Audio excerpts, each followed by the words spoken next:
Bill Belichick instantly advances the college football landscape. UNC, guided by Bill's program, should quickly become the standard in college football leadership. Also, my first 2025 top 250 NFL draft prospects overall is out. You can only get it here on the McShay Show. I can't wait to tear this thing apart, man. I'm sure you will. We'll also apply it, though, to the college football playoff. Which teams have the most talent? Which teams are a little bit restricted by the prospects that they have? Then we'll walk through the top prospects in this class. Take a look at the top 10 overall, maybe go beyond. It's bowl season in college football. Week 15 in the NFL. And how many days left until the NFL draft? 133. Whew. Muench, you good? I'm good. Mr. Director, strike up the band, please.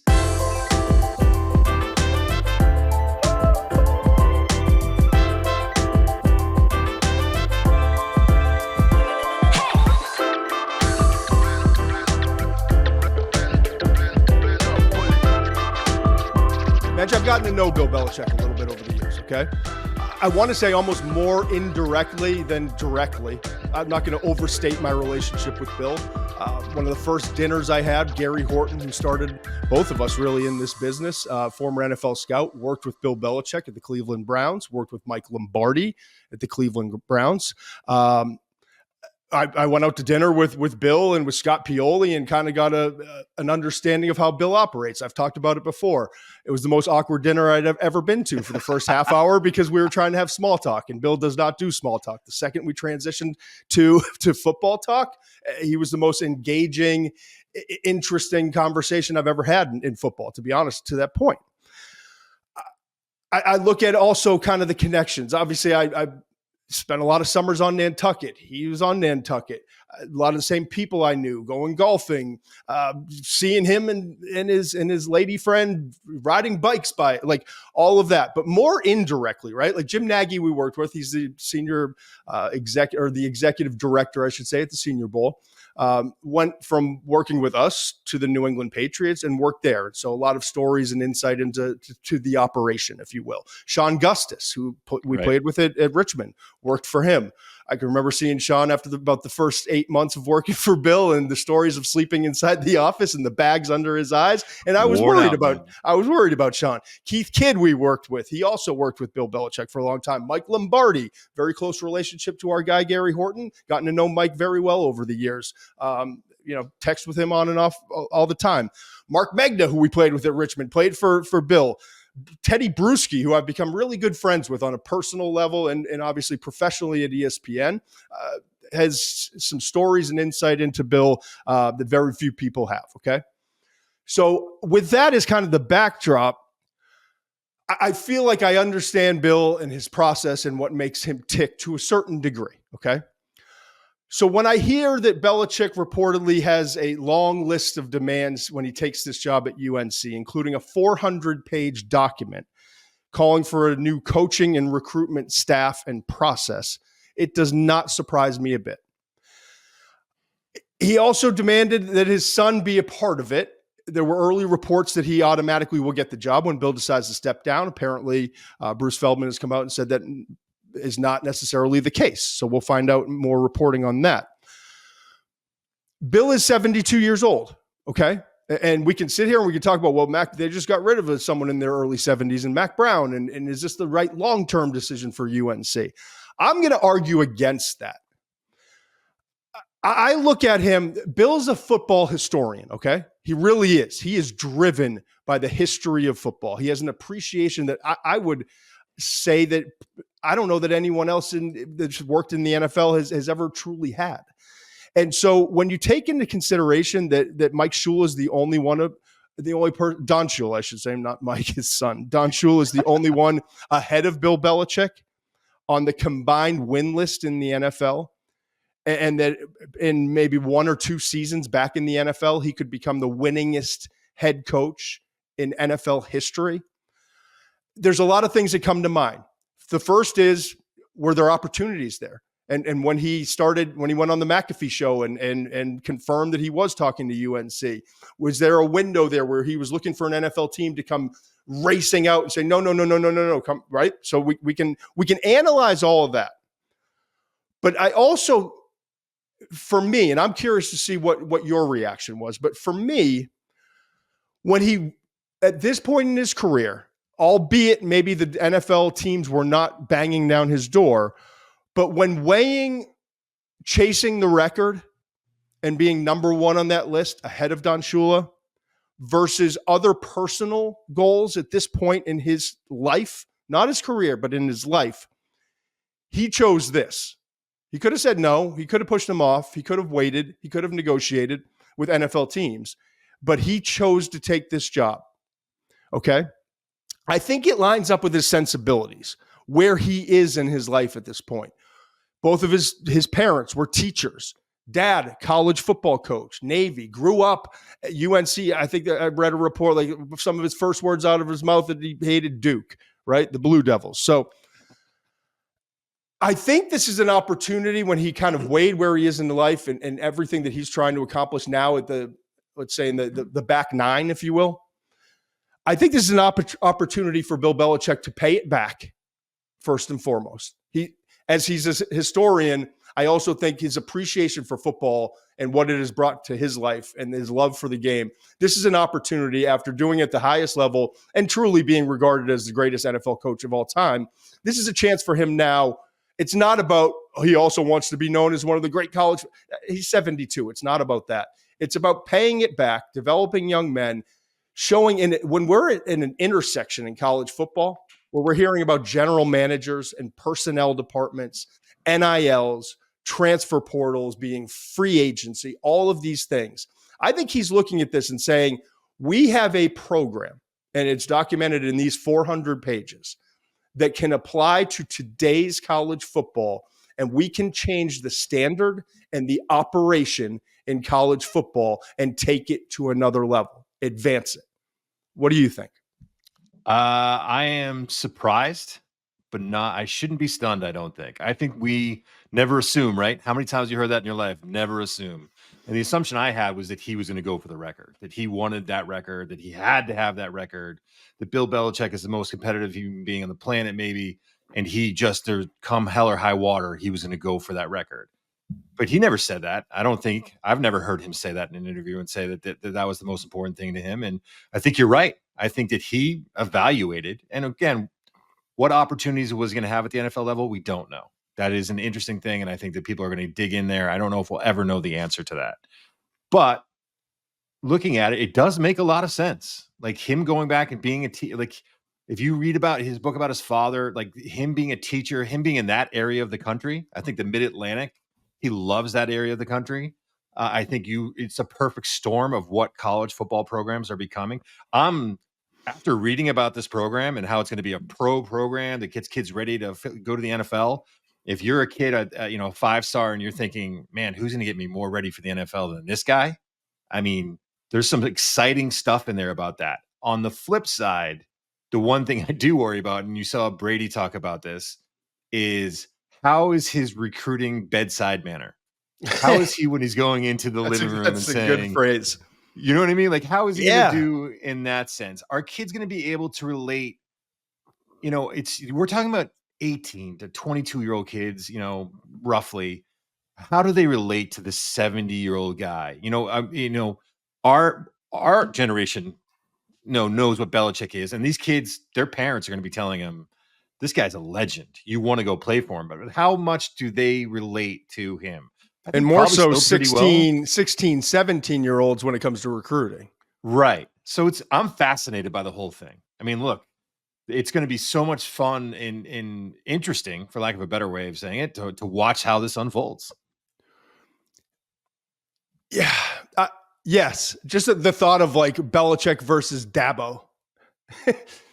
Like there's, I don't know. Yeah. It's just like, all of a sudden, him swinging the whistle in the Carolina blue on the practice field. Yeah. It's going to be fun to watch. Yeah. Like ornery halftime, interviews with like Molly McGrath. You know what I mean? Like that, I mean, it's going to be pure entertainment, that aspect of it. But from a functionality standpoint, he's not going to be doing TikTok videos and all that stuff. Like, I don't see. I doubt it. Yeah. No, he's going to do it his way. He's going to do it his way, and it'll be fascinating to see if his way will work. I believe he will have success, and I think because of where we are, I think so. Here's the deal: like I've told you before, text messages and calls and conversations with coaches I've had in the last like 4 or 5 years has been very different. You know, when you look at college coaches, that a lot of guys that have either left for the NFL or have an eye on leaving for the NFL in college because of all this madness in college football. Bill's always been an against the grain guy. Right. You know, like I'll never forget that first meeting when I told you the dinner that I had with Belichick and Pioli. He didn't want to talk, and I think it was Washington that year, not surprising, but like signing all these free agents and all that. He wanted the mid-level guys that fit his system, guys that were hungry, guys that were worried about feeding their family, and that's how he was going to build that thing. And he was perfectly fine being 500 that first year because he wanted to bring in people to fit his program, humans, individuals that were hungry, that would accept his coaching, would accept his level of detail. And that's where it started. Now, Brady took it to another level. There's no question. We can argue what he would be without Brady, and everyone, all my friends here in New England do all the time. But we're not here for that today. But my point is, I think he sees a window now where you got a lot of colleges kind of scrambling, trying to catch up to this new system, if you will, in place in college football. He sees it as a competitive advantage. Wait a second. I've been doing this for 40 years or whatever. I don't know how long he's been in the league, but decades. I've been doing this for decades. It's basically the same, not the same, very similar now to the NFL. We have free agency. We have salary. I mean, you heard him on McAfee. I was watching that interview. We have a salary cap. You have free agency. We treat it the same way. It's going to be a business. Right. And I promise you this, he's going to get a lot of great recruits, 4 stars, 5 stars. He's going to. He's also going to lose a handful of them. Right. That's part of the business. I do think I'll say this in terms of, make no mistake about this. He's not going to be out of touch and get into North Carolina and say to himself, like, wait, how does this work? This is a man that reads and studies every aspect of every rule of every regulation. Oh my gosh. He will get to North Carolina and know exactly what he can do, exactly what he can't do, and where he can exploit where other people may be behind him. That's what's interesting about this to me is you make no mistake about this. Belichick knows exactly what he's doing going into this. This is who he has been his entire career. I've already seen, I just saw a post on X a few minutes before we came on that Mike Lombardi is Vision Network put out a press release, if you will, or a message that Lombardi is leaving Vision Network. He's going to work with Bill. They're going to run this thing absolutely like a pro personnel department. There's going to be a salary cap person. There's going to be a director of personnel. There's going to be a general manager that he works in lockstep with. They're going to have talent evaluators there, just like they had with college scouts. They're going to have, I'm sure they'll regionalize it. It will be run like an NFL personnel department, and we'll see. But I know this: wins, losses, longevity of his career at UNC. College football, as we wake up this morning, is instantly and by a large percentage more interesting than it was a couple days ago. Truly. Zero question. Yeah. I mean, there's no question. I hope he wins. We've lost Nick Saban. We lost Jim Harbaugh. We've lost some characters in college football. You're telling, like, every single week, I don't care if who they're playing. I don't care if they're playing Wake Forest. Like, it's still, it's must-see TV, at least for the first year, to see how this thing plays out. So, and it's a better story if he wins. I hope he wins because it's a better story. The idea of him like sticking it to Kraft, all the drama of that, it just in North Carolina, those uniforms, that school. I mean, if he wins, it's going to be all the better story. But it's regardless. I can't wait to see what happens. I mean, to your point, it's more interesting today than it was yesterday. Did you think it was going to happen when you saw the report? I thought this was like, that's kind of a cool story, but there's no way he takes the job. After I honestly was skeptical like everybody else, and then I watched the McAfee interview, and you like something to it. And I could tell there he said in capital letters if. I could tell there he was going to do this but only if an NFL team didn't come banging down his door at the last minute. It was, I want to do this, but I'm still going to answer the knock if it comes. And I also, and I don't want to, we don't need to get in, this isn't a coaching show and NFL, the carousel and coaching carousel and hot seat. Like, that's just not what we're here for. But I think the landscape has changed so much. And I think there's so much emphasis on finding an offensive coach that can come in and develop young quarterbacks. And almost all of these teams that we're looking at who have fired or are rumored to be, heading down that road of firing their head coach, they've got a young quarterback, almost all of them. Yep. And so I think that there was hesitation from NFL teams. Is this the guy? We saw like the Matt Patricia, Joe Judge debacle in New England, with Mac Jones, when they had a coordinator year one with McDaniels and Josh McDaniels before he went and took a head coaching job. Mac Jones had a 10-win season his rookie year. Right. And then all of a sudden Joe Judge and Matt Patricia, and it's a disaster. And Mac Jones hasn't been the same since. So anyway, it's fascinating. I don't know. It's a great story. Yeah, it is. All right. I mentioned it in the open. Top 250 is out. And as of right now, the only place you can find my draft rankings, if you have any interest in it, is right here on the McShay Show, right? And so it would be the worst viewing experience and listening experience of all time if we sat here and went through all 250 prospects that I've now ranked. It would be even worse if we did it by college or by, like, it's just, no, thank you. None of us are here for that, including and especially us. But I did this exercise, and it started in the summer, as you and I do, starting watching tape, create a top 100, build from that. And I'm not going to sit here and lie and say that I have all the answers. These are going to be the rankings that we talk about in April when we put our final board out there. But I always reference our rankings as air traffic control. That's how I visualize it in my head.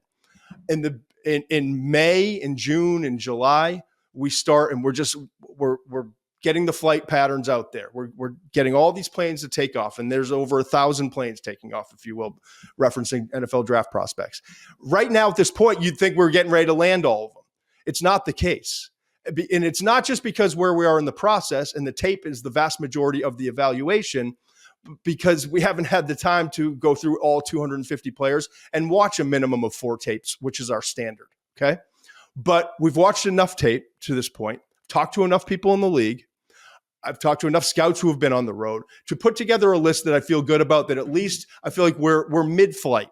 Everyone's heading in the direction. Everyone knows when they're landing. Everyone has reached, altitude for their flight. And so everything's kind of flying in the right direction. With that as the backdrop, I think it's important. We'll get to the top 10 and we can debate that and talk about kind of the top prospects in this class. But here we are. We get the college football playoff coming in just over a week. And so I want to break these down, these prospects in the top 250. And this is why I did it. I always used to do this at ESPN before bowl season. And you would see it would run on the tracker. The Scouts Inc., these 5 prospects are ranked in the top 200, top 250. And so I'm used to this process. And so applying it now to the college football playoff is even more fun, right? So let's take a look real quickly in terms of the most NFL draft prospects that are included in my top 250 by the teams that are in the college football playoff. And we'll go most to least here. First off, not a big surprise, Ohio State with 15. And again, this doesn't include sophomores that aren't eligible or freshmen that aren't eligible. And for each of these teams, like there are some teams like Tennessee that they have a lot of prospects, but they're not eligible yet. A lot of these teams, there's younger guys on their roster. Ohio State, even, for example, you got a wide receiver who could be a top 3 pick in 2027, Smith, and you got a safety, Caleb Downs, who we've talked about all season long, arguably the best defensive player in college football. They're not included here either. But Ohio State did bring, with that $20 million roster, a lot of guys back that typically in years past would have gone on and played in the NFL, right? So they have 15 top 250 draft prospects, the most of any team in the college football playoff. Just behind them, though, 3 other schools, not surprising. And I know the seeding is different, but the rankings, these are 4 of the top ranked teams in the college football playoff by the committee. Ohio State with 15, Georgia with 14, Texas with 12, and Oregon with 11. Does that surprise you at all? No. I mean, you see it on the tape. The talent is evident. It jumps out when you watch the tape. And these are the blue bloods of college football. So it's not surprising at all. So I think the highest ranked team, as I'm looking at it right now, the highest ranked team that's not on that list would be Penn State. Yeah, they were ranked 4. Yeah, and they're not on that list, but they're in that next tier of schools. They're at the top. Penn State with 7 prospects. Behind Can I say them, something? Go ahead. Really quickly, people might think that Ohio State hasn't played that well. They just lost to Michigan. Why do they have 15? 2 names that I would just want to mention really quickly. I think the 2 guys that are hurt, that are 2 of their better prospects, are hurt, and that's a big reason why they're maybe not playing to the level that they could be playing. And that's the tackle Josh Simmons, who I went back and watched, and I'm convinced if he checks out medically, I think he's going to be the first tackle off the board. Ooh, I really think he's that good. I love when you throw stuff out like that. Yeah, so he's someone to keep an eye on. And the other guy is Seth McLaughlin, who is the center. I think he could sneak into day. You have him day 3, early day 3. I think he'd sneak into day 2. Do you remember who all these players? I lost track of something. You know who he was, the Alabama center last year who couldn't snap? That was Seth McLaughlin. He was the guy who had all the bad snaps and was killing Alabama last year. Goes to Ohio State. They said it's something to do with the cadence. I don't know. Looks like a different center. Now, I do wonder if teams are going to look at those 2 years and say, maybe this guy's a guard. But watch his tape, man. He is really, really good. In terms of tape, I think he could be a day 2. Those are 2 guys that are out. Those are 2 guys that are lost for the year. You're jumping ahead of us here.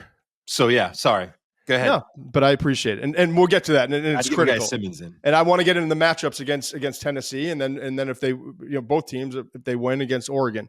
But again, Ohio State, Georgia, Texas, Oregon, the 3 teams with double-digit draft prospects in our top 250. In my top 250, I have to separate them because you have your own work that you're doing for the ESPN Draft Tracker. Right. Penn State with 7. Okay, then you've got Indiana with 6, and then 3 other schools with 5: Notre Dame, Clemson, Tennessee. Okay. Not surprising, the draft prospects, the teams with the fewest draft prospects are the ones that were conference champions and got bumped up to in their seeding for the most part, outside of, SMU was not, but Boise State, SMU, we thought for a while would represent as the ACC champion, but lost to Clemson and still got in.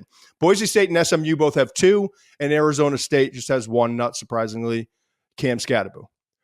So that's the backdrop on all of this. That's kind of preface all of this, where the talent is. And I think it's important to know, because if you go and track, I think almost every single year the national champion is up there in the top 2 or 3 in terms of draft talent. Makes sense. When Clemson was making a run and won a couple national champions, they were right up there with the Alabamas and the ahead of Georgia and all of the other schools. Georgia, like record-setting draft talent, what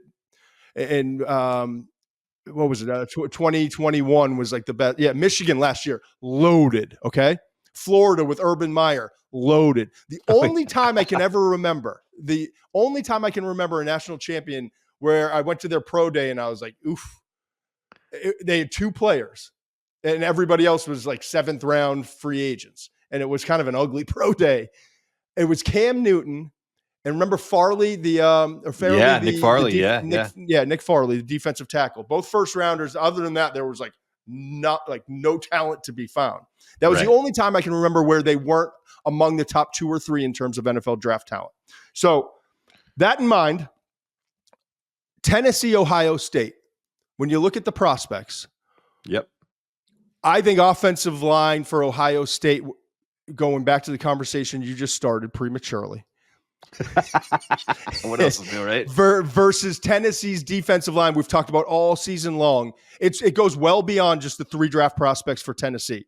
James Pierce Jr., who I've got ranked 14 overall and what's shaping up to be a very good edge class. Interior defensive lineman Omari Thomas at 116 overall, and Omar Norman Lott at 160 overall. All grades equivalent to the first 4 rounds. Okay. that defensive line, and then beyond. We've talked about, like, what did they say, 8 or 9 defensive tackles that they rotated, and then another 6 guys at edge. There's a defensive tackle that I think you're going to have. And again, these are the kind of conversations, just to be honest about this kind of behind the curtain thing. This is not a gotcha moment or whatever. We have these conversations all the time. Like, you got to check out this guy. Like, you watch this guy. Well, did you see him? I think Bryson Eason, the defensive tackle, number 20, he may have another year of eligibility. He's been there for 4 years, so we'll see how that develops. But he was a dude who came in. He was a 255-pound linebacker, and he's now a defensive tackle. He's got 7 tackles for loss this year. Real disruptive guy. I mean, he might be their 3rd defensive tackle taken in the draft. That's how good they are in the interior. I'm fascinated because this team for Ohio State was built for this year.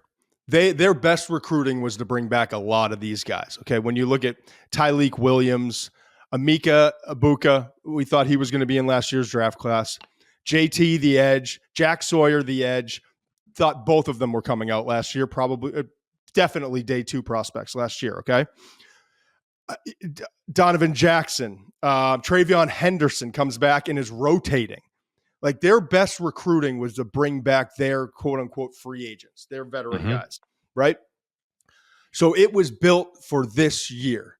And then I look at this matchup, and Tennessee, I mean, with Nico Iamaleava at quarterback, who's a redshirt freshman. A lot of the young talent they have, their veteran running back, Dylan Sampson, is that offense. Like, he's the heartbeat. Nico can bring him to another level when he's playing like he has the last 5 games, but he is the heartbeat.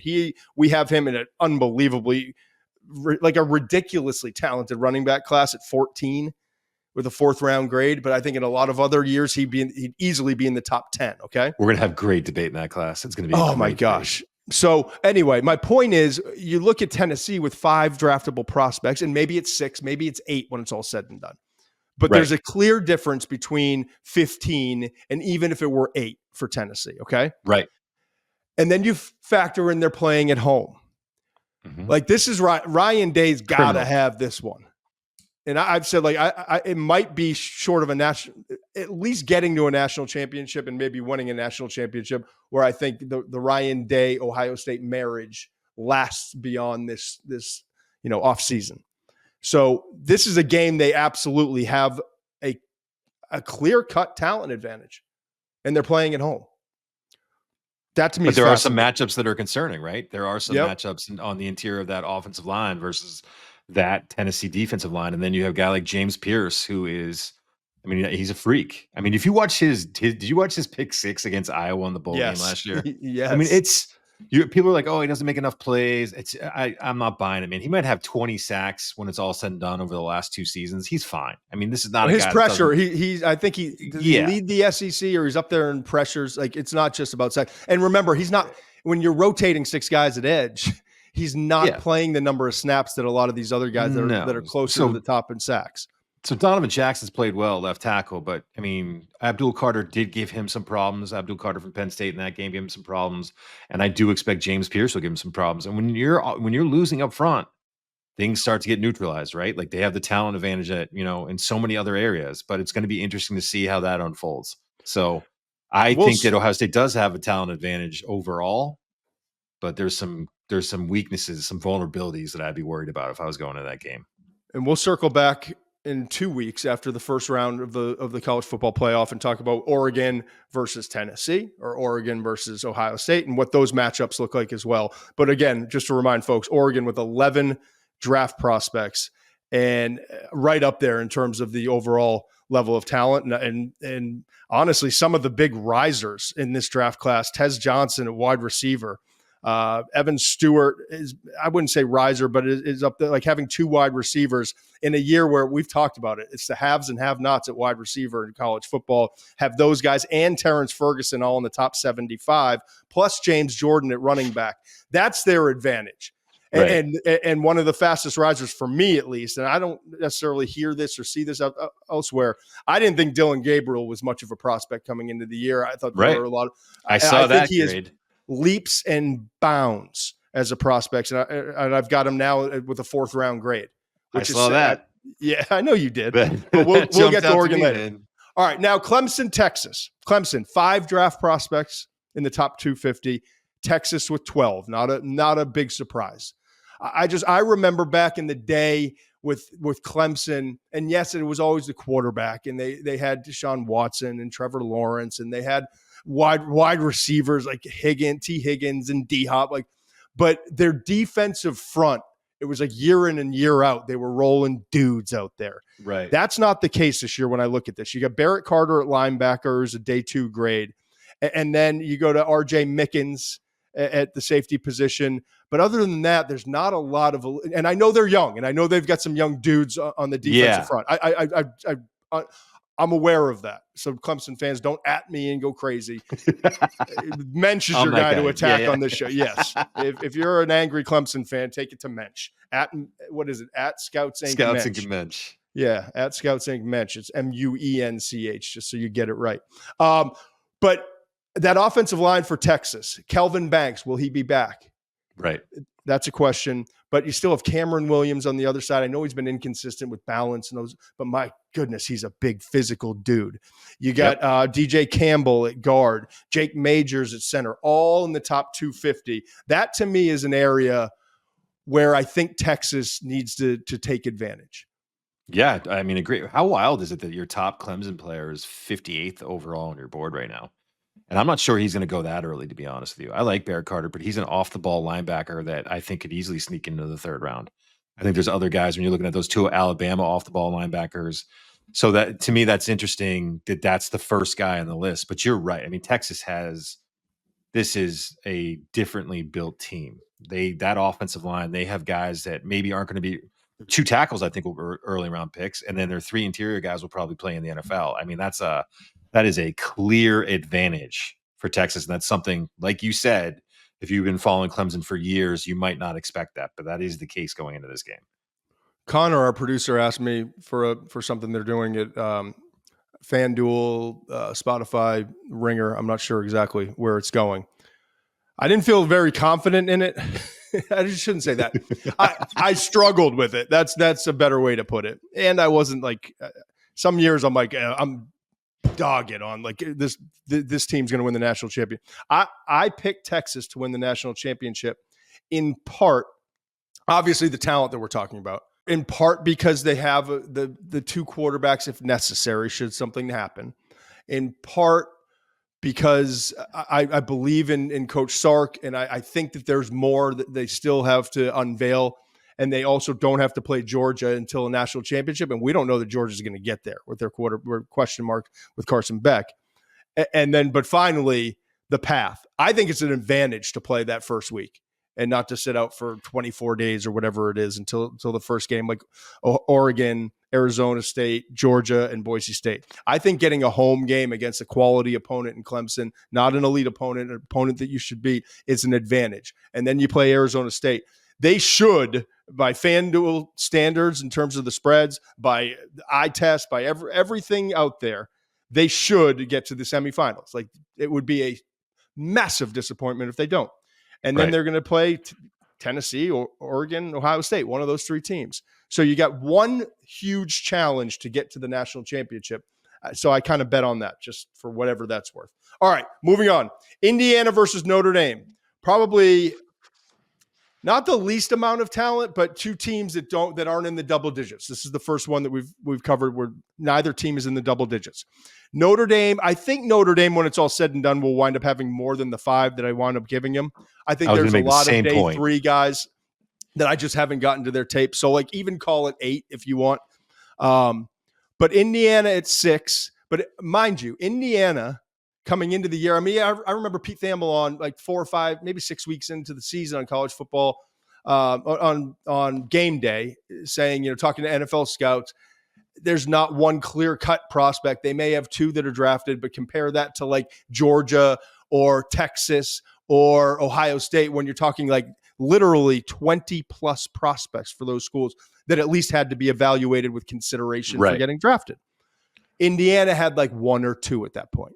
Now, I think guys have risen up, and I think we've seen over the course of the year, and remember, a lot of transfers, first-year starters in this system. We've seen positive trajectory, but still, with Mikhail Kamara at edge, I've got him at 93 overall. So we're talking about like third round. CJ West, defensive tackle. I know you like him a lot. I put him as the 9th defensive tackle, third round overall as well. So they're in that similar range. Elijah Surratt, the wide receiver. I've got him at 145 overall. Tyson Lawton, even though Justice Ellison, they rotate. I've said it from the beginning. There's more juice in his game. Got him as a day 3 prospect. Keyshawn Williams, day 3 prospect at wide receiver. And Curtis Rourke, day 3 prospect at quarterback. So you compare that to Notre Dame and the talent they have. What jumps out to you in terms of matchups and what we should be looking at? First of all, I think that matchup between that defensive front from Indiana and the offensive front from Notre Dame is going to be really interesting, because I do like that Indiana defensive front. But I'll say this, I don't think they have the depth to handle it. I think it could be a game that starts slow for Notre Dame, because early on, Indiana's front gives them problems. But as that game develops, it's going to be, I think that Notre Dame's run game in the second half will eventually be what the difference is in that game. Also would say that Notre Dame's top prospect here, Benjamin Morrison, isn't even in this game because of a hip injury. The corner, really good player. But I love the matchup between Curtis Rourke, the quarterback from Indiana, and Xavier Watts, the safety from Notre Dame. I love the safety from Notre Dame, man. I just think he plays the ball really well. I think he's instinctive. He's got good size. He's physical. Rourke doesn't make a lot of mistakes. How can they use Watts to kind of keep him off balance, mix up coverages, change things post-snap read? That's going to be a chess match that'll be, again, it'll be that run game versus Indiana's front. But the second thing I'm looking for is the chess match between those two. Yeah, I want to see Rourke in this game if pressured. You can't study that Ohio State tape. Remember that Ohio State tape? The first series, 4-man rushes weren't getting pressure. And you would think Ohio State, well, we're talking about Tyleik Williams, draft pick. We're talking about JT. We're talking about Sawyer. Like, these are all guys who are going to go in the first 2 days of the draft. But they're not an elite pass rushing defense in terms of their front four. But they dialed it up with just one more guy. And all of a sudden, it was a long, sustained touchdown drive for Indiana on the first drive. From that point on, it was 5-man pressures. And Rourke was honestly irrelevant the rest of the game. He was completely ineffective. And so you can't study that tape if you're Notre Dame's defensive staff and come to any other conclusion outside of, all right, our corners are going to have to hold up. We're going to have to really trust our safety and Watts to make good decisions and to be that deep third guy, to prevent big plays, which you can do. But we got to dial it up with pressure. And let's see, can Rourke learn from those mistakes? Can they have a better game plan a better strategy for dealing with it? How are they going to adjust from what happened at Ohio State versus what they know is going to be the case against Notre Dame? I don't know. I like Notre Dame in that game. That didn't sound very promising. All right, let's flip the switch. Penn State, 7 draftable prospects, top 250. SMU, 2. And again, this is another program, I think, a lot of transfers, a lot of Miami transfers. I think there could be a couple more guys that wind up, in that list when it's all said and done. Obviously, their best player, Kevin Jennings, their quarterback, he's not on the radar yet. But Elijah Roberts, I have at 192 overall as an edge. I think he's their best defensive lineman. But they're deep at defensive line. They can be frustrating when they get going in the defensive line. And then Brashard Smith on the other side of the ball, running back, and I've already had him that's my guy once, and I've talked about him and the difference making he can make. He's not big, he's not powerful, but he is a playmaker and catches the ball extremely. Former wide receiver. So going up against this Penn State defense with Jennings, the mobile quarterback, that Penn State defense that is loaded up front, starting with Abdul Carter, who could be the number 3 overall pick in the draft. They also, they've got the 2 safeties in Winston Jr. and Reed, who Winston Jr. has really risen this year, got a early third round grade on him. There's talent on that defensive side, and they're not even all draft prospects, but they're loaded up front defensively. But they're coming off that Oregon, and we talked about Oregon and all the offensive talent they have. They're coming off an Oregon game where it was a shootout, and they're not used to that. So I'm just curious to see SMU with that offense and the firepower that Jennings brings, what they're able to do against Penn State. And most importantly, can they sustain it? You know? Yeah. I don't know. I think, you're a little lower on denied Dennis Sutton than I am too, by the way. I think they have two edges that are going to give. SMU's got those big offensive tackles, but they're to be honest, they're just not athletic, and they're going to have some problems. They had problems against Clemson. If they had problems against Clemson, they're going to have some problems against that Penn State front. So, and again, Jalen Reed's the other safety that we want to hit on. Is he's a guy that can move around. He's instinctive. He can make some plays. Kevin Jennings is going to have to be the magician that he's capable of being, but it's going to take 4 quarters of him pulling a rabbit out of a hat for them to be, I think, competitive in that game. Yeah. Yeah. I would argue this is the biggest talent difference in the first round matchups. I think so. Truly. Notre Dame has higher level talent. They're more physical up front. They're bigger and stronger than Indiana, even though the numbers are kind of similar in terms of draft prospects. I see a talent difference there, but not to the level with Penn State versus SMU. It's going to have to be speed. It's going to have to be Jennings playmaking. They're going to have to play a special game and do some things that they've shown this year, but it's going to have to be their best game to even make this a 4-quarter battle, in my opinion. I agree. Yeah. It's a fun exercise. I mean, it's one thing that I feel like we can do that not a lot of, just given the NFL draft and the amount of time and the tape we study and the rankings and everything else, just to provide perspective. And does it mean that, that Ohio State should win this whole thing because they have one more prospect than Georgia, which has 2 more prospects than Texas, which has 1 more prospect? That's not how it works. But history has shown us, outside of that Cam Newton year with Auburn, history has shown that it's very likely one of those top 4 teams that I mentioned, Ohio State, Georgia, Texas, Oregon, is highly likely to win this national championship. It's been proven year in and year out. And that Cam Newton thing was, 15, 17 years ago, whatever it was. It's been a long time. It's not always the X's and O's. Sometimes it's the Jimmy and Joe's. Yeah, bud. We know that. The McShay Show is brought to you by FanDuel. Keep your college football season going with a win on FanDuel. Because right now, new customers can kick off the season with $150 in bonus bets. Just place any $5 bet, and you'll get $150 in bonus bets if you win. Use your bets on spreads, live bets, overs, unders, and so much more. Just visit FanDuel.com/McShay to download America's #1 sportsbook. Must be 21 or older and present in select states, or 18 and older and present in D.C. First online real money wager only. $5 first deposit required. Bonus issued as non-withdrawable bonus bets, which expire 7 days after receipt. Restrictions apply. See terms at sportsbook.fanduel.com. Gambling problem? Call 1-800-GAMBLER or visit rg-help.com. We're unveiling this top 250 in different pieces, right? I did want to get to the top 10 prospects overall. And this is where I mentioned in the open and you cut me off. That you're going to have fun chopping away at, chopping wood when it comes to this and tearing me down. That's fine too. It's a different role for us, right? It's always been, all right, study the tape, come up with your own rankings. Let's get on the call. Let's agree or agree to disagree. I mean, I can't tell. Just for if you're a listener or a viewer, just to take you behind the curtain for a minute, Muench is an unbelievable soldier. Like, needs no credit, needs no on air. It's like his ego is just non-existent when it comes to this. Okay, he's been unbelievably supportive, and anyone who's watched the show now for a couple months, the wealth and the depth of knowledge he has is unparalleled. Okay.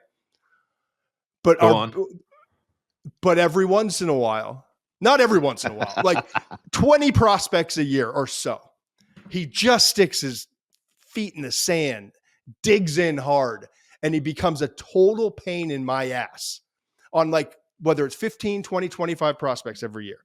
That I'm wrong. Fine. And it's always fine. Like, you can rank them wherever you want.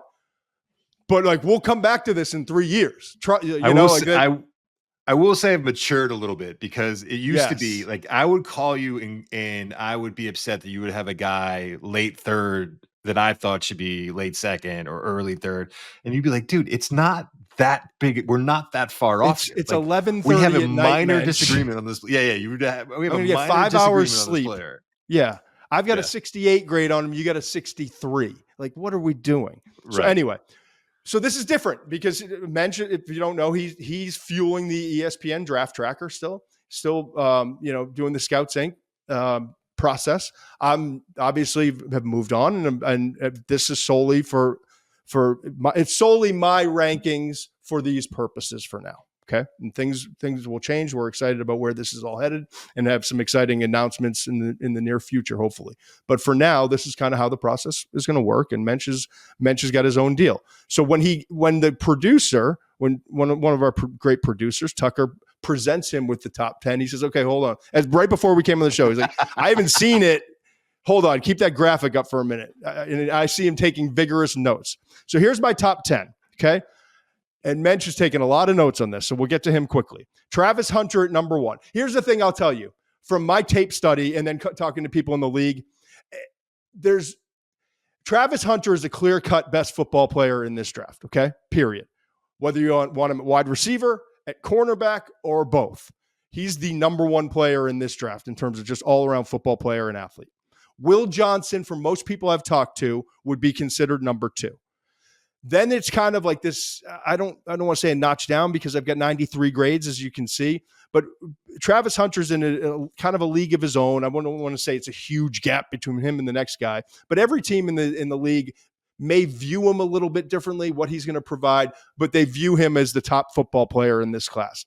Then it's Will Johnson for a lot of teams. And I think kind of in that same tier is Abdul Carter, the edge rusher from Penn State. I know Muench is not going to argue with Mason Graham at number 4, may even have him higher. And then still like Michael Williams, I wouldn't say is the player yet that he's going to be. And you're gambling that he's going to develop into a more consistent player, but his talent level earns him a spot with a 93 grade in that second tier. And Ashton Ginty, if he wasn't a running back, might be talking about he and Travis Hunter as the best 2 football players in this draft. I've got those as the top 6.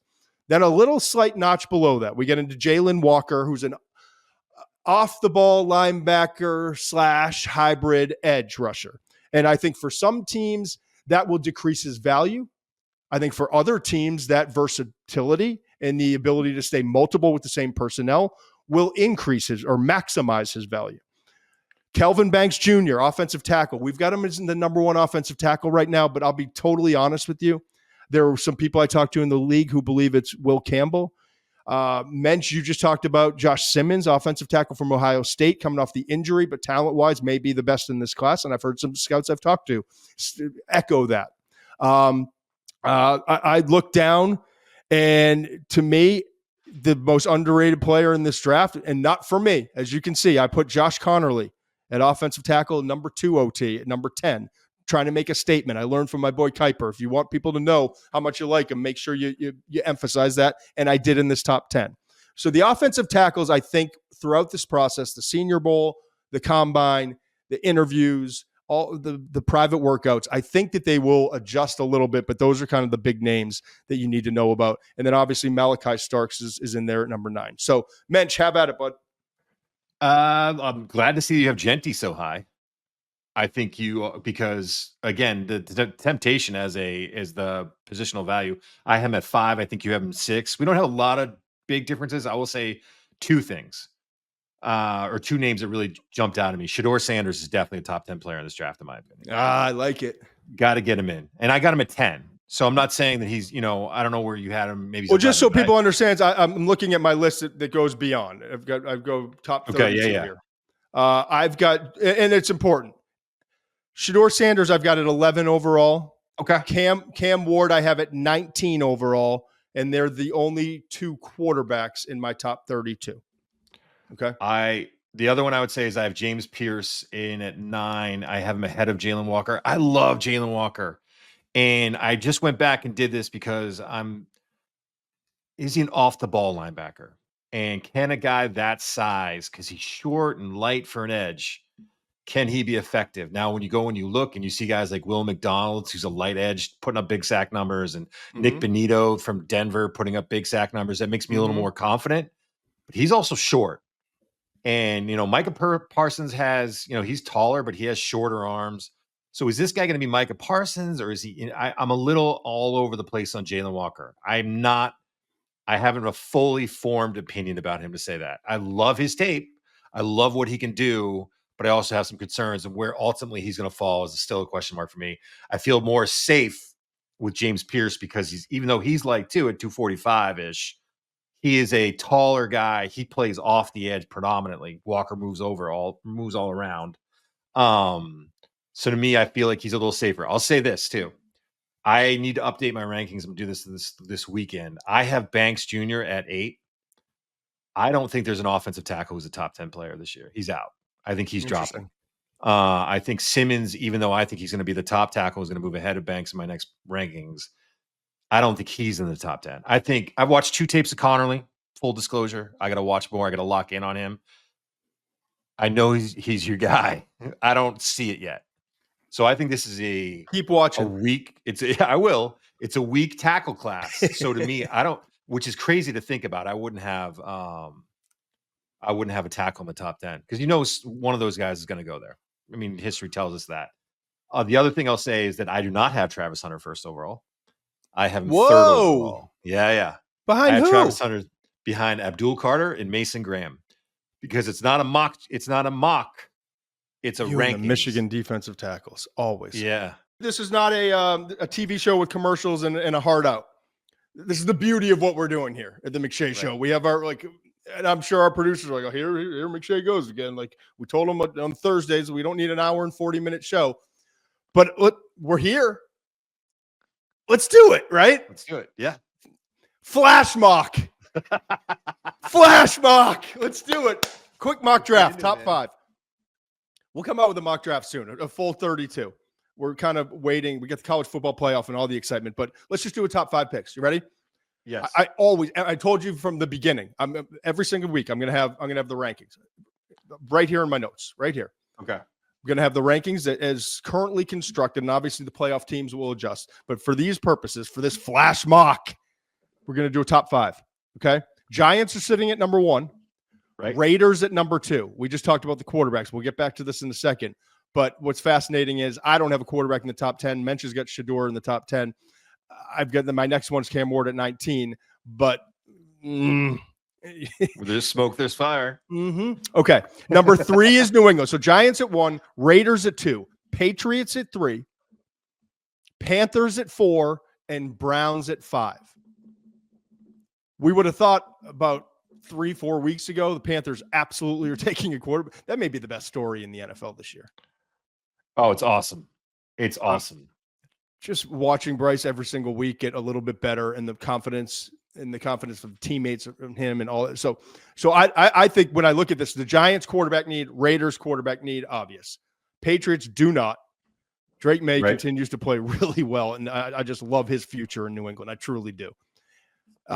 Bryce Young, I think, has earned the spot, the right to come back as the quarterback and to be developed. And Cleveland at 5 needs a quarterback. But is there one available there? All right, let's start with the Giants. Here's what I'm ready with my list, and our guys have the music.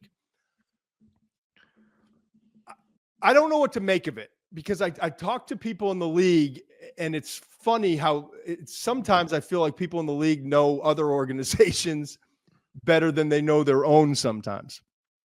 But there seems to be a sentiment among people I've talked to that the Giants have a thing for Cam Ward. Yeah. Okay? But then again, is the GM going to be the GM? Is Brian Daboll going to be the head coach? Right. Who's making the decisions? Who has a thing for him specifically? Is it the owner or is it the you know how these staff? Conversations go? I know. It's I hear the Giants have a thing for Cam Ward. Okay, so what the fuck does that mean? Yeah. What does that mean? And the people who on the Giants who have a thing for him, if you're right, are they still going to be there in April when we have this draft? But with that in mind, okay,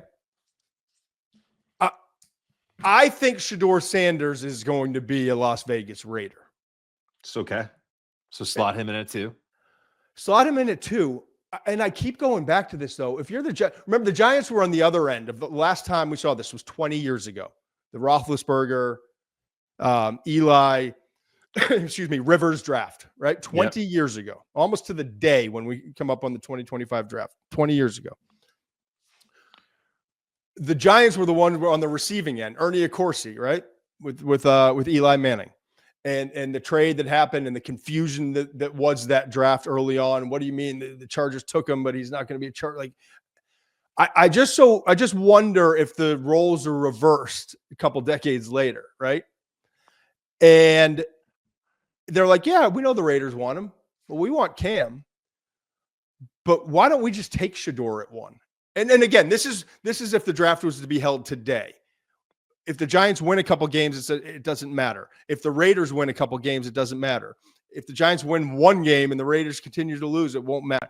So the Raiders could be picking at 1, but the Raiders win 1 or 2 down the stretch. They could have to trade up to go get him. Right. So instead of just giving the Raiders their guy, do you take Shedeur? Maybe your intel's wrong and they would be happier with Cam.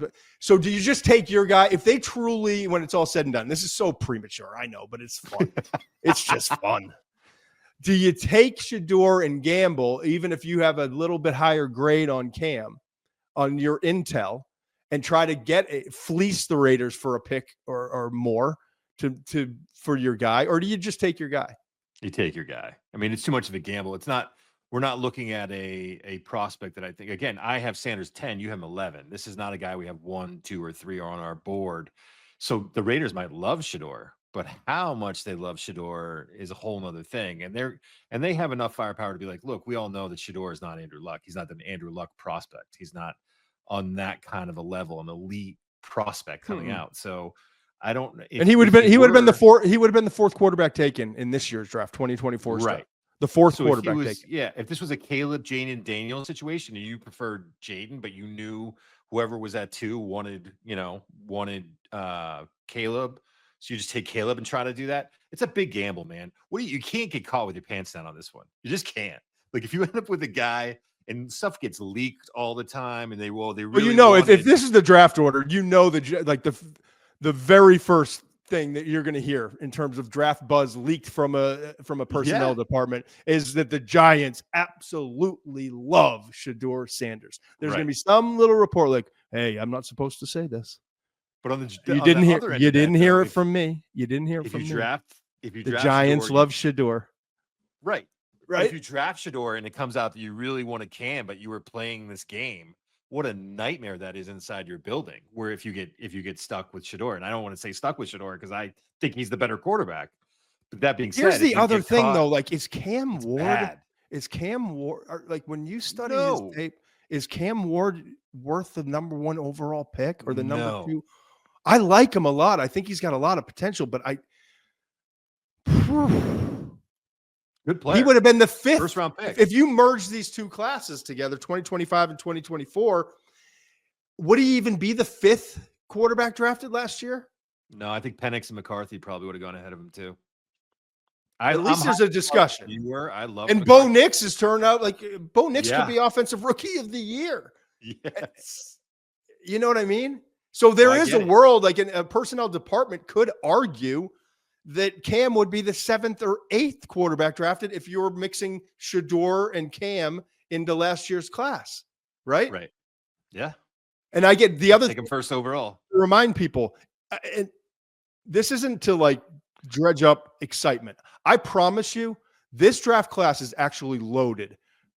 Late first, second, third, fourth round. There's a ton of talent. I think part of it's transfer portal, guys coming in later. A lot of guys were utilizing the COVID year, an extra red shirt, like all those things. There's a ton of like depth in this class, but this top 10, I read somewhere, and I don't disagree. I read somewhere where Scout came out and said, or personnel director said that Travis Hunter would be the only player in the top 10 of last year's draft. The only this class. And I'm not saying I totally agree, but like conceptually, like Will Johnson, Abdul Carter, Mason Graham, Mikael Williams, Ashton Ginty, they're all awesome players. But in a usual draft, it's quarterbacks, edges, Wide offensive tackles, receivers. a stud wide receiver. This wide receiver class is terribly disappointing. So, all right. So now we've got the top two. So however it shakes out, let's put Cam Ward with the Giants, Shedeur Sanders with the Raiders. This is where it's fascinating to me. Okay. That's not going to get old. Patriots are on the board at number 3. They need an offensive tackle desperately. Bill Simmons and I were texting just 2 days ago, I think, about this. Need an offensive tackle desperately. You just told me, Steve Muench is our resident offensive line guru. There isn't an offensive tackle in this class, even with Josh Simmons from Ohio State being fully healthy. When you come around on Connerly and watch more tape and start to agree with me more, whether it's here we go. Junior from Texas and all of his talent, but there still isn't a tackle in this class that you believe is top 10 worthy. Not on December 12th. In a given year. You look at last year's class, it's the same thing. You probably have to get down to like 3 before you start talking about where these guys would stack up. Patriots desperately need an offensive tackle, desperately need to take care of their quarterback. They've got the one thing you can say about the New England Patriots, you don't know about, is this the right coaching staff? You don't know about how much ownership is meddling. You don't know about how much power Elliott Wolf has in personnel decisions. You don't know, you have huge question marks about perimeter talent on this team at wide receiver. They don't have difference makers. But the one thing you know is that they've got their guy at quarterback. And honest to God, I would rather have that problem solved than have a whole bunch of those other things I just mentioned, because that's the hardest thing to do in the NFL is to find your guy. So they got their guy. Now we got to protect him and we got to surround him. If it's not offensive tackle, I'm going with Travis Hunter here. And when I was texting with Bill, he was like, great cornerback, could help a wide receiver. I'm like, no, for me, it doesn't mean the Patriots would do this or any other organization. For me, he's a wide receiver that maybe we utilize as a nickel corner and some plays on the defensive side. But with that situation with Drake May, let's get him a weapon. When's the last time the Patriots had a weapon? Like truly, a perimeter guy you were afraid of vertically and after the catch. Randy Moss. Randy Moss. And prayers out to Randy and his family that whatever's going on there is not good. Yeah. Yeah. I mean, there's reports now, and I'm concerned and worried about him. He's very misunderstood, very good human being. And obviously everyone is empathizing with him and hopes the best.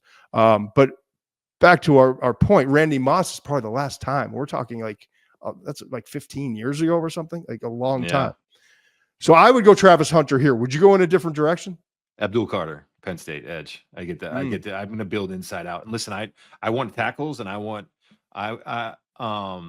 for this purpose, we can't really do this, but I do want to tackle, and I do want him to get a weapon. And it's not a deep receiver class, so that's concerning too. It's not like you could say like last year, you're like, oh, you're still going to get pretty good guys in the second round. You're going to get okay guys in the second round. I think if that's what you want to do with this asset, you go in a different direction. You try to make a trade with the first round pick to get a proven guy, because the value's not there. And if I'm going to do it this way, I'm going to build inside out. I want to build in the trenches. That's how I think you build. Look at Brad Holmes at the Lions. Yeah. I mean, they've got to find a way to get that offensive line better. And there's no excuses in a front office of like, oh, well, this draft's not very deep. Find the guys that are the diamonds in the rough, get out there in free agency, make a trade. You've got to find a way to help this kid out because he's that talented. So I was telling Bill this the other day. Like, number one priority, if you're a Patriots fan, start to root for the Raiders. Like you want at least one win, maybe 2 down the stretch, so that they're behind you. And you're a team sitting at 1 or 2 where you can move out and move down to 5 or 6 and then talk about maybe moving back again, or at least now you've recouped, you've gotten a couple additional picks, take the best player available, not getting much different talent wise. We just told you at 5, 6, 7 than you are at 2 or 3. So they need assets. Yeah, they need assets. I totally agree. All right. So number 4, since I've released my top 250, we're gonna make this a dictatorship today, not a democracy. So we'll say that Travis Hunter went 3 to the Patriots. Panthers are on the board. Abdul Carter's still there. I watched the Panthers. I've watched them more in the last few weeks than I did kind of after the first few weeks because now Bryce is back in. I'm interested. When Jadeveon Clowney's not out there and Jadeveon's no spring chicken, they don't have any. Weird to say. They don't weird have to say that. Yes and no. I can remember going to his pro day with Brewski. Like it felt like 25 years ago, like a different lifetime. But yes, I think Abdul Carter, if he's available, is the pick here for the Panthers, and it's really kind of a no-brainer. I like Michael Williams too. I think if you look at, I know what you're saying. He hasn't been consistently elite, but you look at the 2 Texas tapes, and there's gonna be a lot of defensive line coaches like, yeah, I want that kid. We can work He's with going that. against that tackle. Yeah, I want Michael Williams in the building. Then we got the Browns at 5. Play it. I look at their needs. They need quarterback. They need upgraded edge, or, opposite Myles Garrett. They need offensive tackle help. And they still, with Judy emerging, they still need another wide receiver. And they also need defensive tackle. Those are the needs. Better team talent-wise than any of these other teams. They just don't – the quarterback situation has been a nightmare. But it's not going to be a quarterback here, even though they're going to want one. It's just not. If Cam and Shador are gone, it's not. And I don't even know if you want to I don't know that Shador. I don't know if Shador's going to be allowed to go there. I'm already told that New York is not going to be one of the whether Giants or Jets. That's not on Coach Prime's list. I got to imagine. I've got to imagine, given the just, I can't think of a worse history with the quarterback position. I mean, the Jets and the Browns have to lead that charge, right? Over the years. Yeah. And so I can't imagine that Coach Prime's going to be like, yeah, go up to Cleveland, Shador. They were great for Baker. So quarterback's out. You got the edge talent. There's no wide receiver. We've said there's no offensive tackle. I think Michael Williams would be in play here. I think offensive tackle would be in play here at 5. But for these purposes, I think I would go with Mason Graham. Take the best football player. Michigan defensive tackle. Just a thought. Oh, you trying to play nice at the end here? You know I'm not going to argue with that. I mean, what kind of content we're going to come up with here? I mean, we can move Mason on. Graham is definitely a top 5 player in this draft. I mean, his ability to win with his hands, his ability to beat double teams. I think, this year's been different for that whole Michigan defense. Go back and watch that kid in the run that Michigan had through the playoffs last year and towards the end of the season, and all the offensive linemen that he played against and guys that kind of matched up with him, whether he was on the outside at times or predominantly inside, but sometimes he was outside. And look what he does to these offensive linemen. They're like top end prospects. He is just, I have number 2 on my board. He's a defensive tackle. I know he's not going to go that early. I would love to see him go 5 because I think he's that good of a player. Okay. All right. So I love the flash mock. There it is. They've even building graphic flash mock draft. I love it. We're early in the process. We will get, it may be right after the college football playoff. We'll keep you alerted. I'm excited to unveil first mock draft, full mock draft sometime relatively soon within the next month, but let's hold off. Let's continue to evaluate these players. Let's get through the college football playoff. When the time is right, and it's coming up soon, we will unveil the first mock, and then we'll get rolling from there. All right. Last thing, Muench. It's a Thursday. Oh, yeah. It's a Thursday. Almost forgot. Got to finish every Thursday with That's my guy. I'll let you get started this week. Go ahead. I'm going with UNLV safety, Jalen Catalon. And you might remember him. Do you remember this kid Arkansas, right? When he was at Arkansas, he was first team SEC as a freshman. I feel like we've been evaluating him for like 6 years. We have. 99 tackles, 3 picks, 2 forced fumbles. That year he had 12 tackles, a pick, and a forced fumble in the Tennessee game. He had 16 tackles in the LSU game. So what happened? Really hasn't been able to stay healthy. The next 3 years, 2 of them were at Arkansas. Then he went to Texas, or he had 4 years at Arkansas, and then up at Texas, again, banged up. Really, he's been banged up since his freshman year. Then he gets to UNLV this year. He's finally healthy. I honest to God don't know that I knew that he was at Texas. No. Yeah, for 1 year, just there for a minute. So then he's healthy this year, 89 tackles, 5 picks. I'm watching him. First of all, he's awesome in the run game. He's not very big, but he's physical. He's tough. He's aggressive. One of the reasons probably had a hard time staying healthy, and that will play a big role in where he goes, is that he's such a violent football player. I mean, he's just violent. But if you watch his pick, I think it's in the Fresno State game. It is, you have to go watch it. It is insane. Fresno He State turns and runs with the slot, locates the ball with his back to the line of scrimmage, somehow gets 1 foot down in bounds. I'm like, he's not, I think he has some weaknesses in coverages. He could be a little bit better in that area. He could be a little bit quicker to react. And he's a smaller guy, so he can get posted up a little bit. But don't tell me you want to test that guy too much with the way he plays the ball. So, I mean, he's someone who could probably go in day 3 because of all the injuries and the lack of production for years and all of that stuff. Not the biggest guy, but he's talented, man. If he's able to stay healthy, and I hope he is, he's going to be a good football player in the NFL. All right. I like that.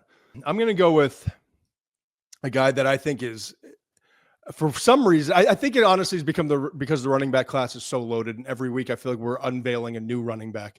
We talk about Dylan Sampson, his role with Tennessee, talk about Brashard Smith, and I just had him as that's my guy, I think a week or 2 weeks ago.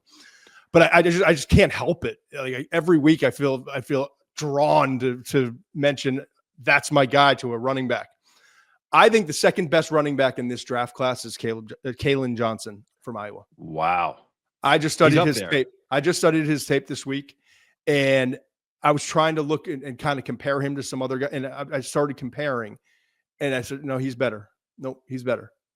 I got to the point where I put him at number 2, and this draft class is loaded. I want you to understand. First, this was his first year fully healthy as the full-time starter. As a freshman, kind of rotating. Last year, missed like 4 or 5 games.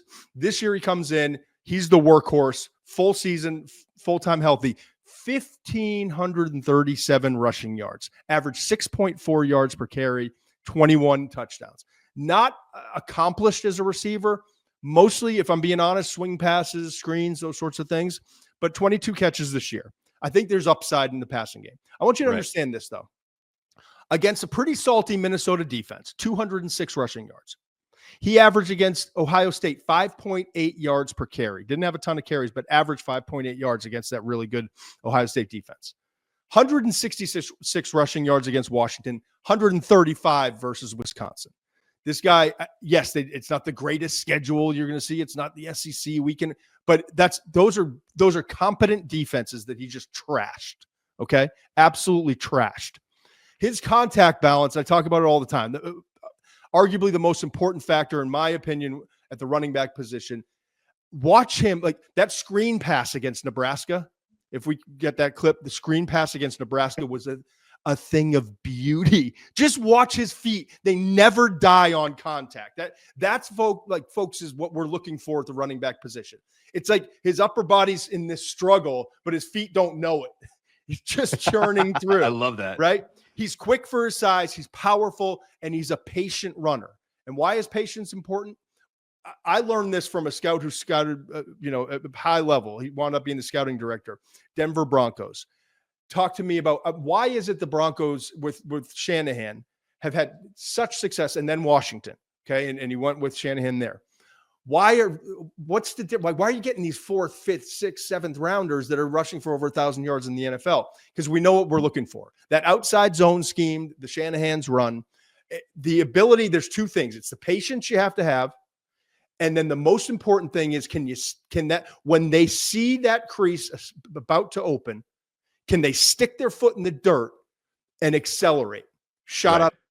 So it's a lot of like slow play, patience, feel it, go. Right. Has it.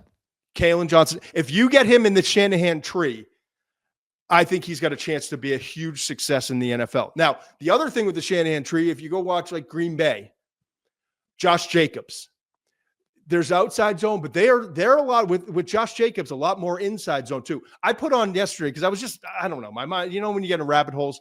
So I started watching Josh Jacobs because he kind of similar build, like around 6 foot, around 220, powerful. I think Jacobs more build at this point, but Kalen will get there.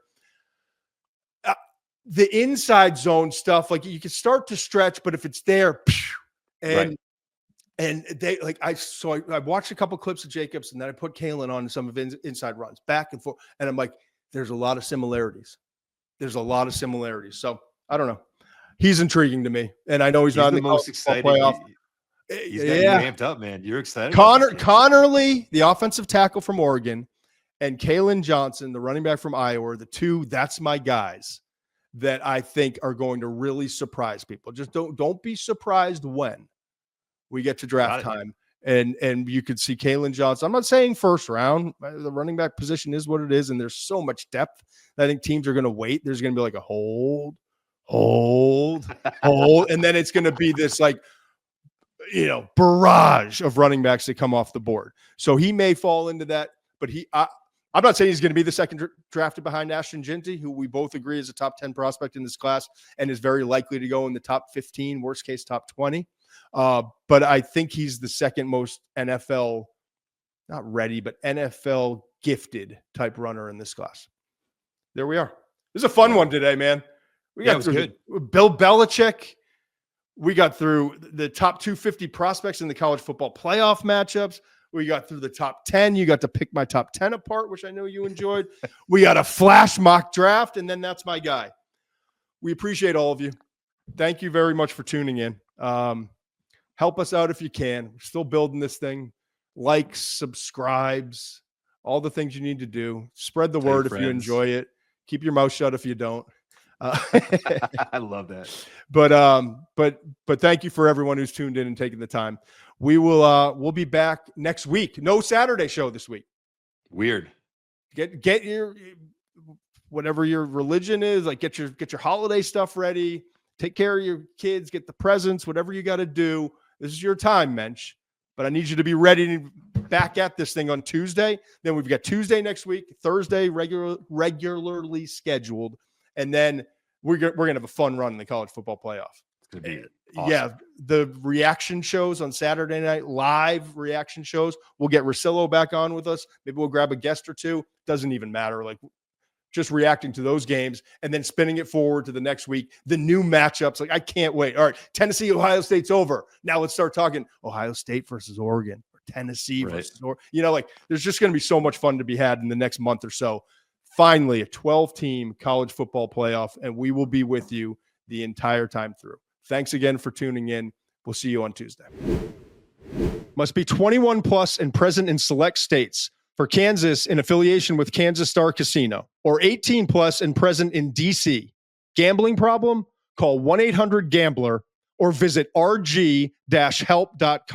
Call 1-888-789-7777 or visit ccpg.org/chat in Connecticut or visit mdgamblinghelp.org in Maryland.